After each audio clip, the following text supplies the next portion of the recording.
What's up, everybody? This is Talkative Carl back again for another chaotic lore video. And today we'll be talking about how to play chaotic. But for a brief little history lesson, let's go to the origins of chaotic. The Chaotic TCG is currently out of print Danish card game that came to the US and Canada in September 2006. But before that, it had gone through a few names for its current title. It started off as Draco Heads, Rolls and Gorks, Chaotic Now or Never, and finally Chaotic. After a website update in August 2010, there were no further updates and card production was delayed. Sometime later, 4Kids Entertainment engaged in a series of lawsuits over the Chaotic property. 4Kids filed for bankruptcy in 2014 under the name 4 Licensing, and it filed Chapter 11 bankruptcy in 2017. The company dissolved and ended the copyright lawsuit against TC Digital. A reboot of the Chaotic franchise is currently in progress, according to the president of TC Digital Games, Brian C. Gannon. There's no details about the release date or changes to come for the reboot, but I will inform you as soon as I hear anything.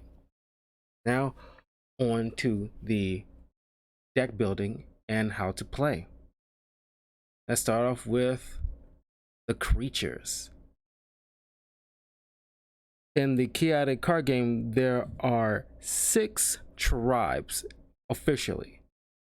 There are the Overworlders, who card coloring is blue to indicate the Overworlders. Underworlders have the color coding as red. Medpedians is yellow. Brown for Danians.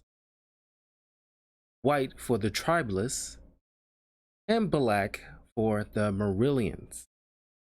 Creature cards usually has a discipline and unique elemental nature, and usually an ability. Disciplines are a list of a creature's skills/strengths. The heart is courage, lightning bolt is power, eye is wisdom, and the wind/wavy streak you see is speed, as you see represented on the side of the text box of the cards.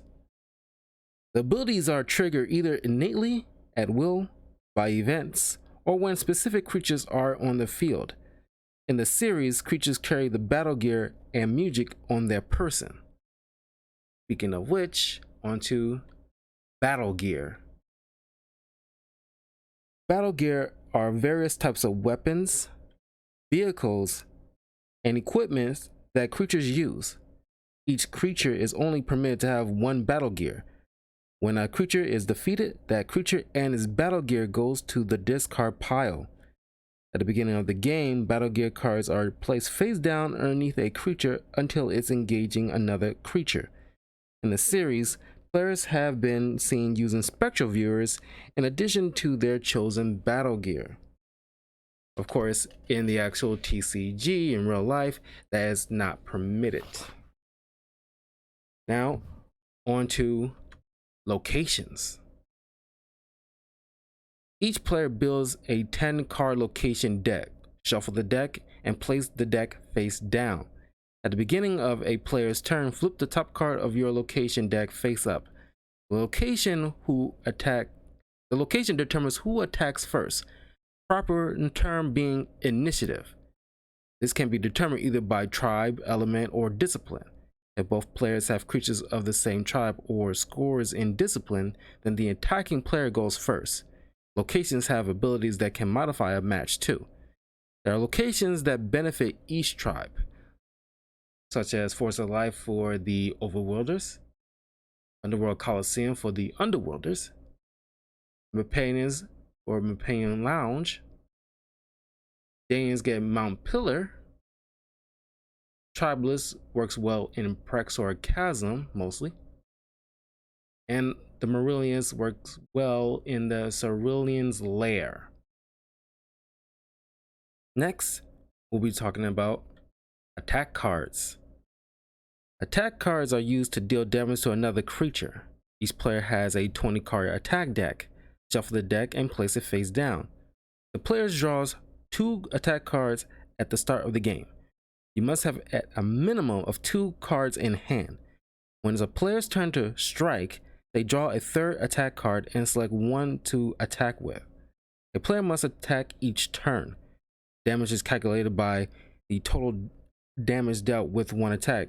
That will equal the base damage plus elemental damage plus the attack card text box damage plus the creature text box damage plus the battle gear damage if applicable plus the location damage if applicable. So for example, for Armageddon, its base attack damage it deals out is 10. And if someone like KR who's efficient in fire, that adds on from the text another 10, making it 20. And if he's wielding a equipment or battle gear that boosts his attack, let's say by 5, that's another 5 added on. So that's 25 damage. This is say is just that. Depending on the location, that's just 25 damage dealt to the attacking creature it's engaging.